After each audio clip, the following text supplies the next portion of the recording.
Party के सभी वरिष्ठ नेता, सामने बैठे हुए बड़े बुजुर्गों, नौजवान दोस्तों, माताओं और बहनों, मैं आप सबको प्रणाम करता हूं। आप सबसे निवेदन करता हूं कि आने वाली 4 तारीख को, माने आपके पास अब समय कितना बचा है? 1 दिन का। अभी कल और प्रचार होगा, 1 दिन बचा हुआ है। इसके बाद आपको अपने मताधिकार का प्रयोग करना।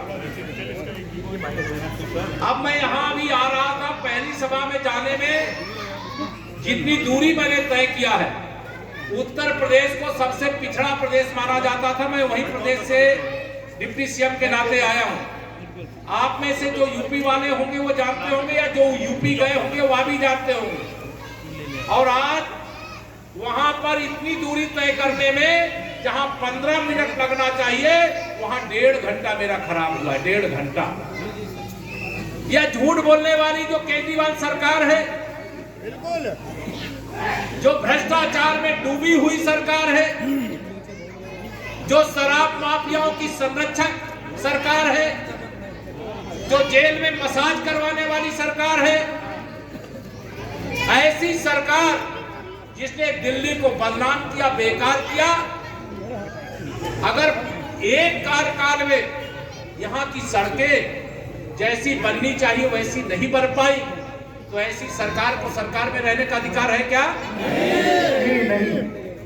यह तो एमसीडी का चुनाव है मेरे भाई बहनों, यहां शुरुआत करने का मौका है। और 2024 में लोकसभा का चुनाव है। आपने लोकसभा में दो बार के चुनाव में दोनों बार भारतीय जनता पार्टी को 7 की 7 लोकसभा सीटें देने का काम किया है। मैं आपका अभिनंदन करता हूं। आप हनुमान जी की तरह शक्तिशाली हो। आपका भला कौन कर सकता है, आपकी बर्बादी कौन कर सकता है, अच्छी प्रकार से समझते हो। यह यमुना मैया, यह व्यक्ति मैं सुन रहा था जब यहां चुनाव थे विधानसभा के, पहली बार जब आम आदमी पार्टी बना करके लड़ने लगा, ये आपके नाम पर पाप बन गया, आपके नाम पर पाप बन गया है। और इस व्यक्ति ने यमुना मैया को, जिन्हें अविरल, निर्मल और स्वच्छ करना चाहिए, लगभग 7 साल की इनकी दोनों कार्यकाल की सरकार हो गई, लेकिन आज भी यमुना मैया जस की तस पड़ी हुई, गंदगी जैसी की तैसी पड़ी हुई है।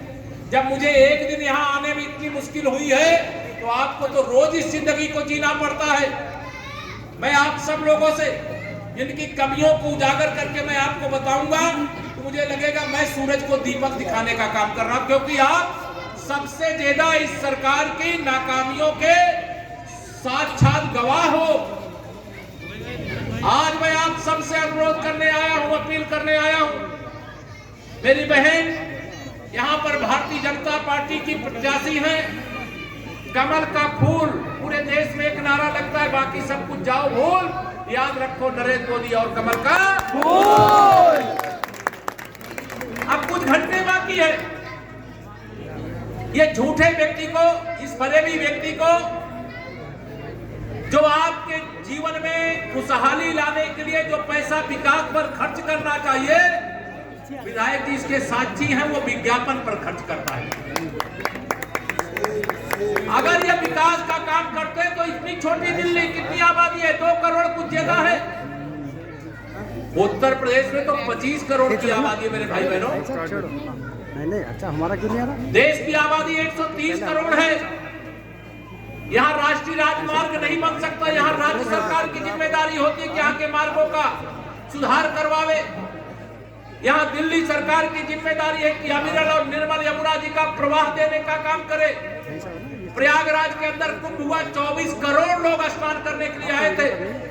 आप में से अगर कोई गया होगा, गए हैं, जो भी गए हैं आपको मालूम होगा, अविरल निर्मल गंगा का स्नान करने का मौका आपको प्रयाग में मिला है। स्वच्छ कुंभ, दिव्य कुंभ, भव्य कुंभ हमने किया है। 24 करोड़ लोग आए थे। और 2.5 करोड़ की आबादी वाली दिल्ली को जो अरविंद केजरीवाल सरकार संभाल नहीं पा रही है, वो लिख रही है विज्ञापन लगा करके बोर्ड में कि केजरीवाल की सरकार और केजरीवाल का पार्षद, क्या दिल्ली का भविष्य बर्बाद करना है क्या? दिल्ली ईमानदार नहीं, सबसे भ्रष्टाचार का सबसे बड़ा अखाड़ा बना करके दिल्ली को रखने का काम जिस सरकार ने किया उस सरकार का नाम अरविंद केजरीवाल सरकार। और ऐसे लोगों को देखिए, जब जनता जागती है, जब जनता अपने अधिकार को पहचानती है और जब अपने अधिकारों का प्रयोग करती है तो वह किस प्रकार से बदलाव लाने का काम करती है, ये आप सब जानते हैं। देश में कांग्रेस ने भ्रष्टाचार किया, देश की जनता ने कांग्रेस मुक्त भारत बनाने का काम किया। उत्तर प्रदेश के अंदर जो भ्रष्टाचार हो रहा था, उस भ्रष्टाचार को समाप्त करके, गुंडागर्दी को समाप्त करके, बड़े बड़े माफियाओं को जेल में ठूस देने का काम आदरणीय योगी आदित्यनाथ जी के नेतृत्व में भारतीय जनता पार्टी की सरकार कर रही है। जो अपराधियों से रिश्ते रखेंगे वो अपराधियों पर कार्रवाई नहीं कर सकते। जो भ्रष्टाचार करके कमीशन खोरी करेंगे वो भ्रष्टाचारियों के खिलाफ कार्रवाई नहीं कर सकते। जिनका ध्यान विज्ञापन पे होगा वो विकास नहीं कर सकते। अरविंद केजरीवाल यहां पर मुख्यमंत्री नहीं, मैं उनको झूठ बोलने की ऑटोमेटिक मशीन कहता हूं। झूठ बोलने की ऑटोमेटिक मशीन। अगर झूठ बोलने का कभी नोबेल पुरस्कार दिया जाएगा तो हिंदुस्तान के सबसे झूठे व्यक्ति के रूप में निश्चित तौर से अरविंद केजरीवाल का नाम आएगा कि नहीं आएगा, बताओ जरा। आएगा। इतना गरीब शिक्षा, चिकित्सा, मोहल्ला क्लिनिक यहाँ कुछ दिखाई दे रहा। मैं तो मोहल्ला देख रहा, मोहल्ले को बर्बाद करके रखा हुआ है जिसने। वह क्या मोहल्ले का विकास करेगा, वह क्या गलियों का विकास करेगा, वह क्या दिल्ली के जीवन, लोगों के जीवन में खुशहाली लाने का काम करेगा। मैं लंबी बातें नहीं करना चाहता।